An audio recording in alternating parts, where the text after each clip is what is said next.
Voilà, c'est donc ce que je fais. Moi, j'essaie d'utiliser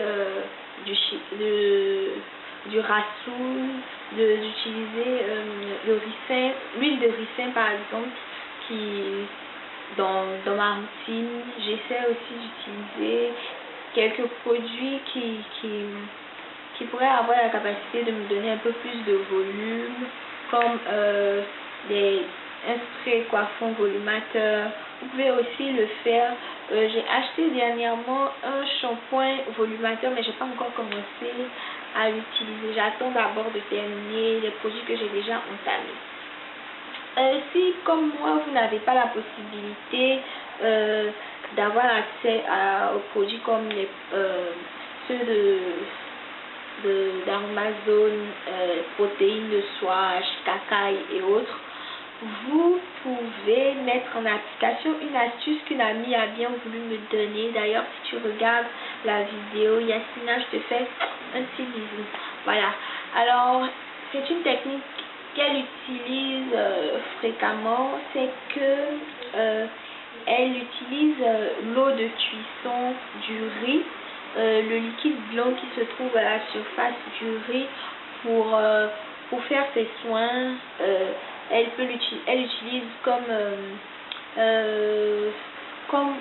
en fait c'est de la protéine de riz hydrolysée.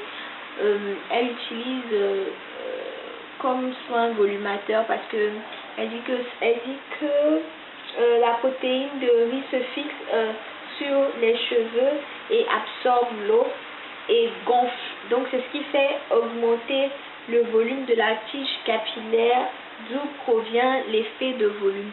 Alors, si vous cherchez à avoir un bon volume, vous pouvez aussi le faire. Lorsque vous faites votre riz et que si votre cuisine coïncide avec votre jour de soin, vous pouvez recueillir le liquide qui se forme, le liquide blanc qui se forme à la surface du riz pour faire votre soin. Vous pouvez le faire l'incorporer à votre masque profond ou je sais pas moi, à votre après shampoing, le mélanger à votre soin en fait. Voilà. Ça c'est une petite astuce que je voudrais partager avec vous. Cependant, moi j'ai pas vraiment testé cette astuce parce que à chaque fois j'oublie de le faire. Ce n'est pas conservable. C'est-à-dire vous prenez juste la quantité dont vous avez besoin pour le jour où vous faites votre soin. Pas besoin de garder et tout. Voilà. 10e point. Si vous avez les cheveux cassés, évitez de garder longtemps les twist out. C'est vrai que les twist out c'est vraiment une très belle coiffure et tout, mais c'est une coiffure qui favorise les nœuds. Lorsque vous la gardez longtemps, vos cheveux s'en mêlent. Vous avez l'apparition de nœuds.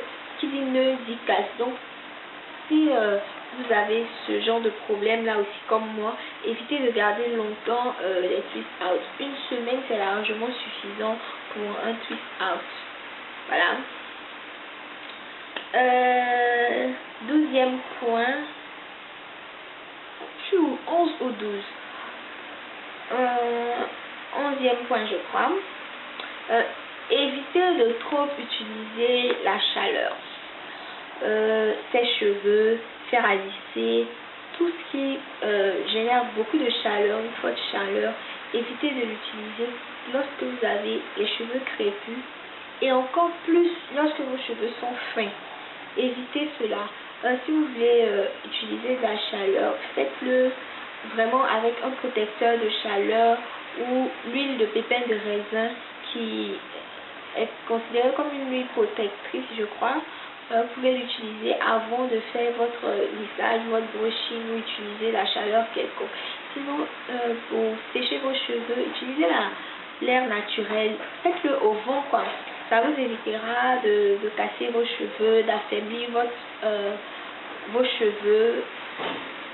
Et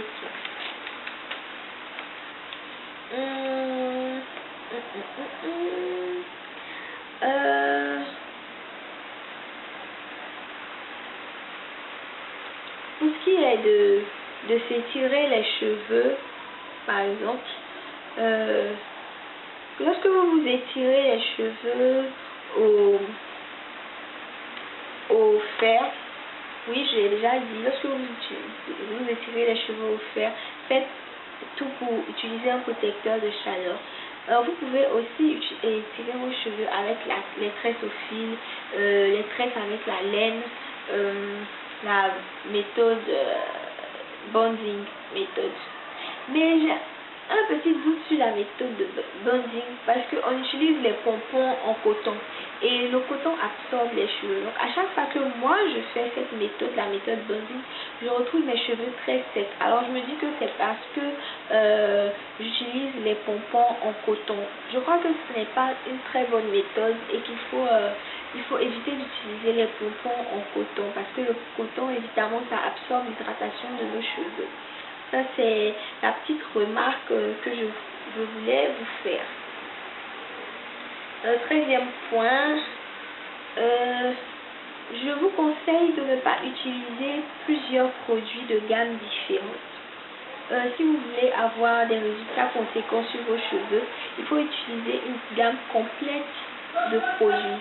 Cela vous permet de savoir exactement si ça va avec vos cheveux ou pas. C'est pareil pour les huiles. Évitez d'utiliser plusieurs huiles à la fois. Désolée. Évitez d'utiliser plusieurs huiles à la fois parce que en cas d'allergie, vous ne saurez pas exactement quelle huile vous a donné de l'allergie ou des problèmes. Faites attention, utilisez les huiles séparément pour savoir quel effet est-ce que ça a sur vos cheveux exactement. Savoir comment est-ce que vos cheveux réagissent avec ces huiles-là. Enfin, c'est ce que moi je fais et je pense que c'est mieux de faire ainsi. Voilà. Un autre point très important, la routine capillaire. La routine capillaire. Il est très important d'établir une routine capillaire saine et adaptée à vos cheveux. Ça ne sert à rien de faire les routines d'autres personnes parce qu'on n'a pas tous les mêmes cheveux. Nos cheveux ne réagissent pas de la même façon, on ne vit pas de la même façon, on n'a pas le même régime alimentaire, même situation de vie et tout. Il y a beaucoup de choses qui rentrent en compte. Alors il faut vraiment écouter vos cheveux, il faut vraiment adapter vos soins en fonction de vos besoins. Et pour cela, il vous faut une routine à laquelle vous tiendrez, et si vous incorporez toutes ces petites astuces,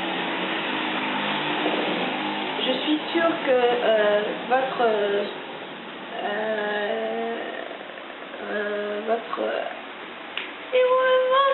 je suis sûre que votre parcours capillaire se passera plutôt bien.